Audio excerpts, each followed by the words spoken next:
साथियों सलाम, नमस्ते, सत श्री अकाल और जय भीम जोहार। साथियों, जिसका इंतजार था बेसब्री से आप सभी को, घाटशिला की जनता को, मीडिया बंधुओं को, पॉलिटिकल पार्टीज को, खास करके Champai Soren, ex chief minister of Jharkhand और वर्तमान मुख्यमंत्री झारखंड के हेमंत सोरेन, और लोग तो दोस्तों सहायक कलाकार थे, कहते हैं ना, सहायक चरित्र निभाने वाले। अब कह लीजिए रघुवर दास को कह लीजिए, या भैया बाबूलाल मरांडी कह लीजिए, या आजसू सुप्रीमो सुदेश महतो कह लीजिए। ये तो बड़े बड़े दिग्गज, भाजपा की लंबी लिस्ट थी स्टार प्रचारकों के, बहुत से आए हुए नहीं, दिखे के नहीं दोस्तों। लेकिन हेमंत गवर्नमेंट ने पूरी कैबिनेट लगा रखा था वहां पर घाटशिला में, लेकिन जिसका असर दिख रहा है। अब तक जो रुझान आ रहे हैं दोस्तों, वो ये बताते हैं। अब क्या बताते हैं ये सब तुरंत मैं नहीं खोलूंगा, आप देख रहे हैं हमारे साथ में फ्रेम में पॉलिटिकल एडिटर शैलेंद्र सिन्हा, वो आपको बताएंगे और हम लोग दोनों मिलकर उसके कारण भी ढूंढेंगे। कैसा क्या कारण? भाई 2.5 लाख मतदाता है वहां पर, कहा जाता है सबसे अधिक महिलाओं की संख्या, महिला वोटर, मैया समान वाली, और उसके बाद युवा भी कम नहीं है, और उधर जयराम फैक्टर भी बड़ी महत्वपूर्ण भूमिका निभाया। उनके भी लोग कहते हैं कि 30 से 40 हजार है, मतलब वोट की शक्ति वहां। माइनॉरिटी वोट भी कम नहीं है, 8 से 9% बताए जाते हैं, मुस्लिम माइनॉरिटी से आने वाले हो चाहे क्रिश्चियन माइनॉरिटी से आने वाले हो। और सबसे बड़ा फैक्टर वहां संथाल की आबादी ज्यादा है, और जो जेलकेम को थे उम्मीदवार मुर्मू टाइटल वाले, संथाल में उनकी आबादी ज्यादा है। तो किसने खेल बिगाड़ा है, किसने खेल संवारा है, और कौन जीतने जा रहा है दोस्तों, और किसका हार्ट कहीं फेल ना हो जाए, कई लोग बेहोश ना हो जाए शाम तक, ये देखने की बात होगी। तो कैसा लग रहा है शैलेंद्र भाई, कैसा जो रुझान चल रहे आ रहे हैं, तो क्या लग रहा है आपको, क्या तस्वीर उभर रही है वहां पर घाटशिला में खास करके? तस्वीर तो बस वही साफ है जिसका सबको पता भी था और सब समझ भी रहे थे, जो घाटशिला उपचुनाव में क्या चुनाव परिणाम आने वाला है। अलग बात है जो प्रक्रिया थी, तो उपचुनाव हुए, मतदान हुआ और वोटिंग भी, काउंटिंग भी अब हो रही है, और जैसे जैसे चीजें बढ़ रही है तस्वीरें और साफ होती जा रही है। जेएमएम की जीत तो पहले से तय थी। अच्छा, आपको मान लिया आपने कि तय है? बिल्कुल तय है, यानी कि सुमेश सोरेन जीत जाएंगे, बड़ी जीत होने वाली है। एक जो बस दिलचस्पी यही थी, जो उनको 1 लाख वोट से अधिक मिलते हैं या नहीं मिलते, क्योंकि पिछले चुनाव में जब उनके बाबा जो रामदास सोरेन थे, तो उनको लगभग 98,000 से कुछ अधिक वोट मिले थे। अच्छा। यानी 99,000 से कम वोट मिले थे। अच्छा। तो वो आंकड़ा इस बार जेएमएम ये टारगेट लेके पूरे उपचुनाव के दौरान चल रहा था, चुनाव प्रचार के दौरान, जो इस बार 1 लाख पार तो जाना है। यानी टोटल टाइगर कोल्हान चंपई सोरेन का क्या होगा?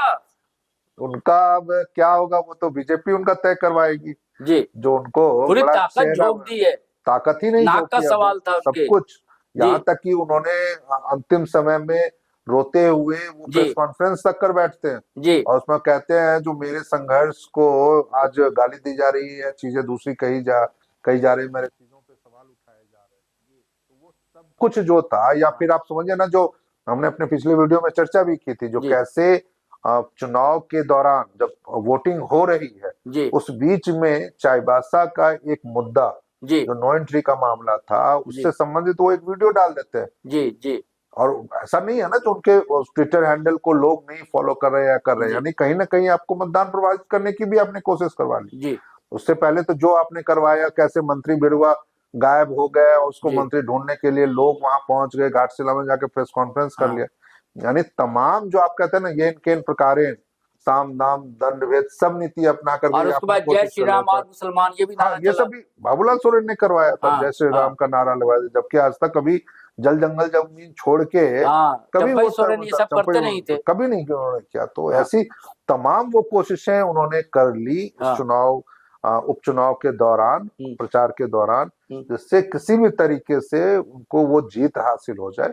लेकिन घाटशिला की जनता ने तो पहले से मन बना लिया था जो उनको क्या परिणाम देना। अच्छा, जयराम महतो का क्या फैक्टर? बड़ा फैक्टर है वो, उम्मीद हम लोग यही कर रहे हैं जी। जो आने वाले दिनों में हाँ। वो उनकी दावेदारी जो होगी वो नंबर 2 बनने की होगी, अच्छा। या बहुत कुछ अच्छा उनके प्रभाव में नहीं, रहा रामदास तो सोरेन कितना वोट ला पाएंगे? पिछली बार रामदास 8,000 मुर्मू, लाया था। रामदास मुर्मू, रामदास मुर्मू। वो वही वही चीज मैं कह रहा था, जी। जो पिछली बार के आंकड़े को वो बिल्कुल पार करेंगे इस बार। अच्छा। 8,000 के आंकड़े को वो पार करेंगे ही। हाँ। अभी तक जो बातें आ रही हैं और जिस तरह से उनका प्रभाव रहा, क्योंकि अंतिम दिनों में ताकत झोंक हाँ, दी। काफी ज्यादा दोनों नेताओं ने, जी। चाहे वो रामदास मुर्मू हो चाहे जी। जयराम महतो, जी। लगातार। और हम लोगों ने इस बात की चर्चा भी की थी, जी। जो यदि ये शुरुआती दिनों से प्रचार में कूदे ज्यादा असर रहते, पड़ता। बहुत ज्यादा असर पड़ता। और सबसे ज्यादा असर तो आप कह सकते हैं जो बीजेपी के ही वोटरों पे उनका पड़ रहा था, जी। जी। क्योंकि जो बीजेपी ओबीसी वोटर है। ओबीसी वोटर है खास तौर हाँ। बिल्कुल, लगभग 28 से 30% जी। या 32% हाँ। कुर्मी मतदाता है वहां जी। पर, जी। तो उनपे वो असर पड़ने वाला था। जी। और यही वजह है ना, देखिए जो एक वीडियो भी पिछले दिनों कैसे टारगेट करते हुए जयराम महतो और इनको क्या नाम है, रामदास मुर्मू को टारगेट करते हुए, हाँ। जो आजसू ज्योत्सना की महिला, करगट्टा। हाँ, आजसू हाँ। की महिला नेत्री है ज्योत्सना करगट्टा, वो वीडियो डलवा लेती हैं सोशल जी। मीडिया पे, जी। जी। जो आपको चुनाव नहीं लड़ना चाहिए था क्योंकि उन्होंने एसटी को शामिल करने की मांग की है, जेल कैम नहीं, तमाम ऐसी चीजें जिससे सहमत नहीं हुआ जा सकता, क्योंकि चुनाव लड़ना, किसी मुद्दे पे साथ आना, दोनों अलग अलग चीजें हैं। और वो चुनाव लड़ने में आप कितने सही हैं क्या गलत है वो जनता तय करती है। तो ऐसे में आपके खिलाफ इस तरह से दुष्प्रचार करना, हाँ। तो वो कहीं ना कहीं अच्छा, और एक और जो खेल हुआ चैलेंज जी, देखिए सुदेश महतो एनडीए में शामिल है ना, वो नामांकन में भी गए थे सुदेश महतो, यानी कि आजसू सपोर्ट कर हाँ रही थी बिल्कुल बाबूलाल बिल्कुल, सोरेन पूरे को, पूरे पूरी तरह से लेकिन आजसू के ही नामांकन कुछ सभा। लोग नो एसटी नो वोट ये अभियान भी चला रहे थे। खूब चला ये अभियान। लेकिन अगर उसका असर पड़ा होगा तो वोट किसका कटेगा? एनडीए कैंडिडेट का कटा ना, एनडीए के कैंडिडेट का, क्योंकि जेएमएम ने तो ऐसा कभी कुछ नहीं कहा किया। किसी ने, ना उन्होंने कभी इस मुद्दे के खिलाफ कोई जी। बयानबाजी की, जी। ना कोई बातें कही, और ना कोई ऐसी राजनीति भी की जो वो सामने कुछ और और पीठ पीछे कुछ और वाली बातें, वैसा कुछ तो नहीं दिखा। तो ये तमाम ऐसी चीजें हैं जो सोमेश को जिता रही हैं आज। और आज ये लग रहा है जो वो आने वाले दिनों में सरकार में यदि वो मंत्री के रूप में शामिल होते हैं, तो इससे भी हम सवाल है कि मंत्री पद की शपथ लेंगे। मंत्री पद की शपथ, देखिए यदि यदि उनको मंत्री पद नहीं बनाना रहता ना, तो शायद मुझे लगता है जो हेमंत सोरेन अब तक किसी को भी मंत्री बना चुके होते। लेकिन मुझे लग रहा था जो इस बार कसौटी कुछ और थी उनके, और समय भी लगा ऐलान करने में, कैंडिडेट के रूप में, हाँ, रूप में ऐलान करने में लगा। और यहाँ तक कि तो उन्होंने ये प्रचार के दौरान कह भी दिया जो वो भविष्य के मतलब कि नायक के रूप में आप कह लीजिए, या भविष्य के अगली पीढ़ी के नेता के रूप में वो सोमेश को खड़ा करना चाहते हैं। तो निश्चित रूप से वो आज ना कल वो मंत्री जरूर बनेंगे। और मुझे नहीं, दूसरा एक जो महत्वपूर्ण ये लग रहा था ना, आखिर घटना के आज 4 महीने पूरे होने वाले हैं, 3 महीने पूरे होने वाले हैं जब रामदास सोरेन जी का निधन हो गया।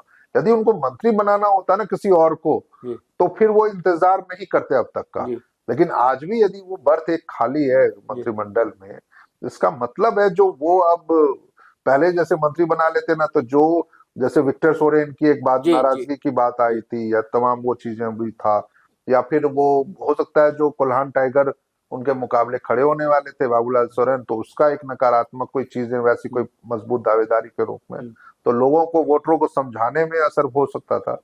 तो शायद इस बार वो हेमंत सोरेन वो दाव नहीं चल पाए जो पिछली बार तक चलवाते रहते थे।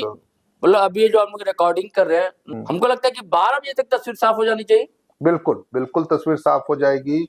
और क्योंकि जो जैसे ऐसे काउंटिंग की प्रक्रिया आगे बढ़ेगी ना, जो अंतर है ना वो बढ़ता चला, वो मेन देखना है, वो बढ़ता चला। यानी कि आपका कहना है कि अब तक जो रुझान है, परिणाम है, वो सोमेश सोरेन के नाम है, पक्ष में, बिल्कुल पक्ष में, और वो चुनाव जीत रहे हैं।